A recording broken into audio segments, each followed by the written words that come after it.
This is a story about a world obsessed with stuff. It's a story about a system in crisis. We're trashing the planet, we're trashing each other, and we're not even having fun. The good thing is that when we start to understand the system, we start to see lots of places to step in and turn these problems into solutions.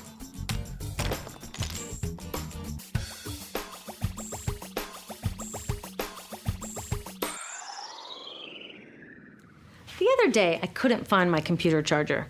My computer is my lifeline to my work, my friends, my music. So I looked everywhere, even in that drawer where this lives. I know you have one too, a tangle of old chargers, the sad remains of electronics past. How did I end up with so many of these things? It's not like I'm always after the latest gadget. My old devices broke or became so obsolete I couldn't use them anymore. And not one of these old chargers fits my computer. Ugh! This isn't just bad luck. It's bad design. I call it design for the dump. Design for the dump sounds crazy, right? But when you're trying to sell lots of stuff, it makes perfect sense. It's a key strategy of the companies that make our electronics. In fact, it's a key part of our whole unsustainable materials economy. Design for the dump means making stuff to be thrown away quickly. Today's electronics are hard to upgrade, easy to break, and impractical to repair. My DVD player broke and I took it to a shop to get fixed. The repair guy wanted $50 just to look at it. A new one at Target cost $39. In the 1960s, Gordon Moore, the giant brain who invented the semiconductor, predicted that electronics designers could double processor speed every 18 months. So far, he's been right. This is called Moore's Law. But somehow, the bosses of these genius designers got it all twisted up. They seem to think that Moore's Law means every 18 months we have to throw out our old electronics and buy more. Problem is, the 18 months that we use these things are just a blip in their entire life cycle. And that's where these dump designers aren't just causing a pain in our wallets, they're causing a global toxic emergency. You see, electronics start where most stuff starts, in mines and factories. Many of our gadgets are made from 1,000 different materials, shipped from around the world to assembly plants. There, workers turn them into products using loads of toxic chemicals like PVC, mercury, solvents, and flame retardants. Today, this usually happens in far-off places that are hard to monitor, but it used to happen near my home in Silicon Valley, which, thanks to the electronics industry, is one of the most poisoned communities in the US. IBM's own data revealed that its workers making computer chips had 40% more miscarriages and were significantly more likely to die from blood, brain, and kidney cancer. The same thing is starting to happen all around the world. It turns out the high-tech industry isn't as clean as its image. So, after its toxic trip around the globe, it lands in my hands. I love it for a year or so, and then it starts drifting further from its place of honor on my desk or in my pocket. Maybe it spends a little time in my garage before being tossed out. And that brings us to disposal, which we think of as the end of its life. But really, it's just moved on to become part of the mountains of e-waste we make every year. Remember how these devices were packed with toxic chemicals? Well, there's a simple rule of production. Toxics in, toxics out. Computers, cell phones, TVs, all this stuff is just waiting to release all their toxics when we throw them away. Some of them are slowly releasing this stuff even while we're using them. You know those fat old TVs that people are chucking for high-def flat screens? They each have about 5 pounds of lead in them. Lead, as in lead poisoning.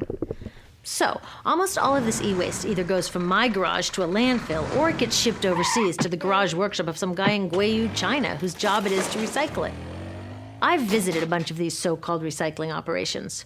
Workers without protective gear sit on the ground smashing open electronics to recover the valuable metals inside and chucking or burning the parts that no one will pay them for. So while I'm on to my next gadget, my last gadget is off poisoning families in Guiyu or India or Nigeria. 6 billion tons of e-waste have been dumped, burned, or recycled. And most recycling is anything but green. So are the geniuses who design these electronics actually evil geniuses? I don't think so, because the problems they're creating are well hidden even from them. You see, the companies they work for keep these human and environmental costs out of sight and off their accounting books. It's all about externalizing the true costs of production. Instead of companies paying to make their facilities safe, the workers pay with their health. Instead of them paying to redesign using fewer toxics, villagers pay by losing their clean drinking water. Externalizing costs allow companies to keep designing for the dump. They get the profits and everyone else pays. When we go along with it, it's like we're looking at this toxic mess and saying to companies, you made it, but we'll deal with it. I've got a better idea. How about you made it, you deal with it? Doesn't that make more sense? Imagine that instead of all this toxic e-waste piling up in our garages or in the streets of Guayu, we sent it to the garages of the CEOs who made it. You can bet that they'd be on the phone to their designers pretty fast demanding they stop designing for the dump. Making companies deal with their e-waste is called extended producer responsibility, or product take-back. If all these old gadgets were their problem, it would be cheaper for them to just design them longer lasting, less toxic, and more recyclable in the first place. They could even make them modular so that when one part broke, they could just send us a new piece instead of taking back the whole broken mess. Already, take-back laws are popping up all over Europe and Asia. In the US, many cities and states are passing similar laws. These laws need to be protected and strengthened. It's time to get these brainiacs on our side. With take-back laws and citizen action to demand greener products, we can start a race to the top, where designers compete to make long-lasting, toxic-free products. So let's have a green Moore's Law. How about the use of toxic chemicals will be cut in half every 18 months? The number of workers poisoned will decline at an even faster rate. We need to give these designers a challenge they can rise to and do what they do best: innovate. Already, some of them are realizing they're too smart to be dump designers and are figuring out how to make computers without PVC or toxic flame retardants. Good job, guys.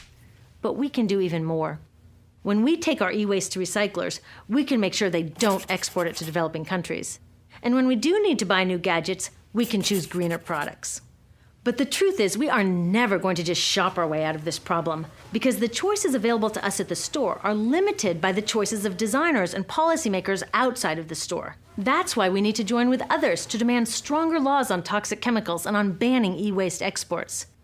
There are billions of people out there who want access to the incredible web of information and entertainment that electronics offer. But it's the access they want, not all the toxic garbage. So let's get our brains working on sending that old design for the dump mentality to the dump where it belongs, and instead building an electronics industry and a global society that's designed to last.